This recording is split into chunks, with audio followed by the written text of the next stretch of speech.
its inception, the photograph has been changing how millions view the world around them, shaping attitudes toward war, toward political divides, toward industry, and toward the destitute. The photographs of Margaret Bourke-White are no exception. Through the lens of her camera, the pioneering photojournalist took viewers on astonishing journeys. Throughout her career, Bourke-White encountered numerous conflicts, including gender bias, McCarthy's blacklisting, and Parkinson's disease, while compromising societal norms during her career. That she knew how to use her personality.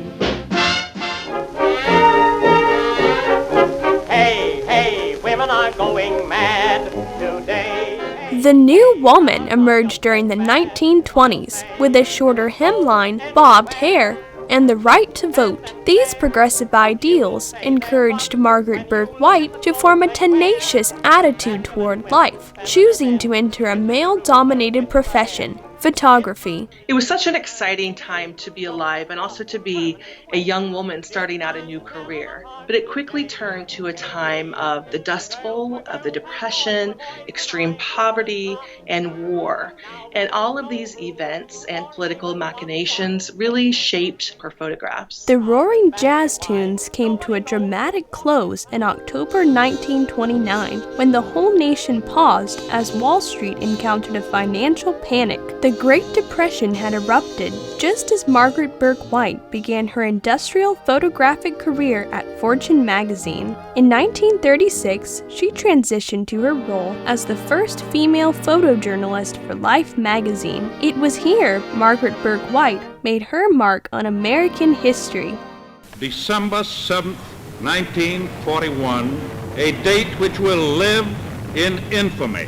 Following the attack on Pearl Harbor in 1941, the United States entered World War II. Life photojournalist Margaret Bourke-White followed closely behind to capture the atrocities of war. For much of history, war was seen as a man's game, but Margaret Bourke-White challenged this misconception in 1942 by becoming the first female accredited war correspondent. They were looked at as exceptions. It was as if, well, there's Margaret Bourke-White, but most women aren't doing that. Most women aren't capable of that. Gender bias was a daily conflict for Bourke-White, who routinely attempted to persuade officials to allow her access to combat zones frequented by her male colleagues, including going on a bombing mission. Her being torpedoed while on assignment convinced officials she was capable of tackling a typical job of her fellow male correspondents, allowing her to board the Flying Flick gun in North Africa for an air assault on German targets. You've heard,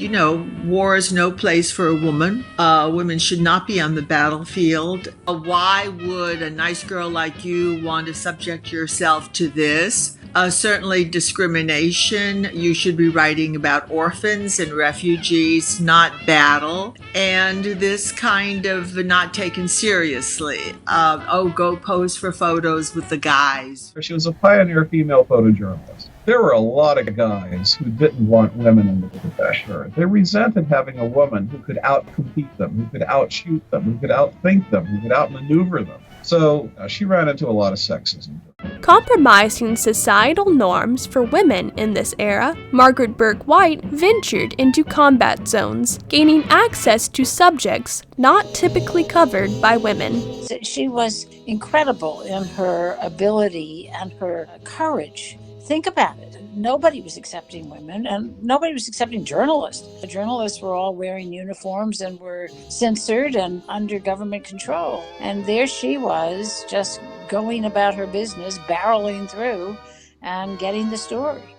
Continuing to defy expectations for women, Bourke-White photographed the aftermath of the Holocaust in 1945 with General Patton. Her photographs of Buchenwald had a tremendous impact. At the time, we didn't have television, so people got their news typically from Life magazine. Many people saw those photographs and they never forgot them. This whole issue of Life magazine just laid it all out for people to see what came out of that war and why it was important for them to go to war in the first place. If a person supports organizations which reflect communist teachings, she may be a communist.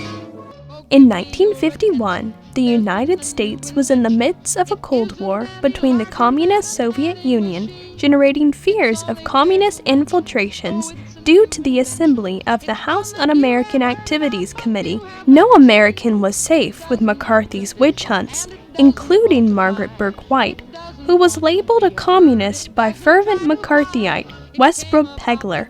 Claiming Bourke-White produced Soviet propaganda, Pegler was determined to taint her image. Facing public backlash for her alleged communist associations, Bourke-White submitted a letter to the committee pledging her allegiance to democracy. She was never subpoenaed and thus surmounted this conflict. Bourke-White's close relations with Soviet officials did not impact her negatively until the Cold War in the 1950s, during the McCarthy era, when she was attacked for her past left-wing associations. There were a lot of people who kind of got on the bandwagon at that point, attacking her.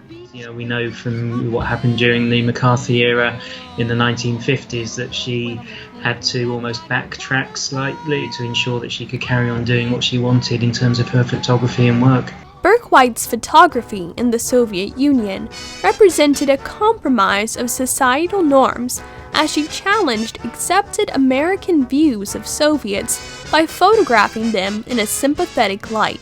I think the Soviet was in some ways something that she supported. She saw it as an ideal type of society. So I think she photographed it in very much a sympathetic way. It was designed to elicit from the American public a sense that these people in Russia were just like the folks down the street, which was not the political climate in the United States at the time, which was an isolationist kind of way.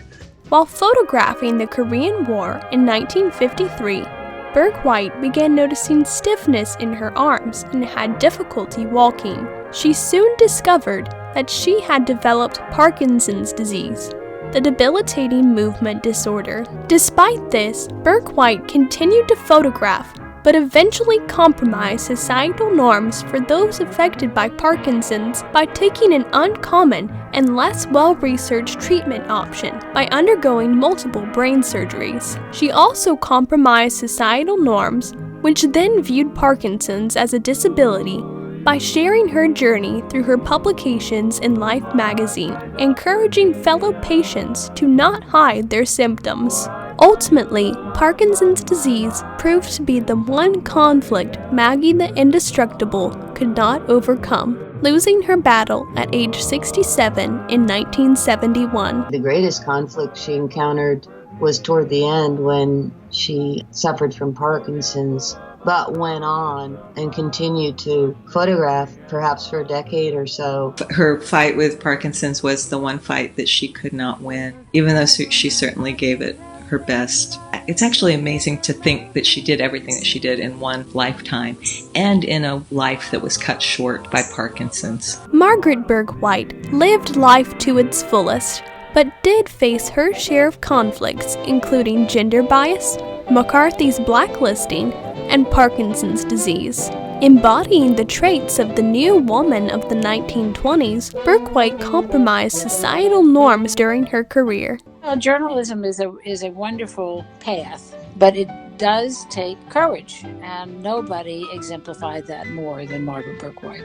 Her success made it possible for people to imagine that a woman could do great things, could go out and frankly, do historically important work. Nobody is going to look at a woman with a helmet and a flak jacket reporting from Iraq or Afghanistan and say, what's she doing there? They know full well we have really come a long way. Her legacy lives on through her timeless photographs and the generations of women she inspired to branch out from traditional roles and become future war correspondents and photojournalists. It would be easier, buddy, to make atomic bombs than take the lady best in the West from 29 Park.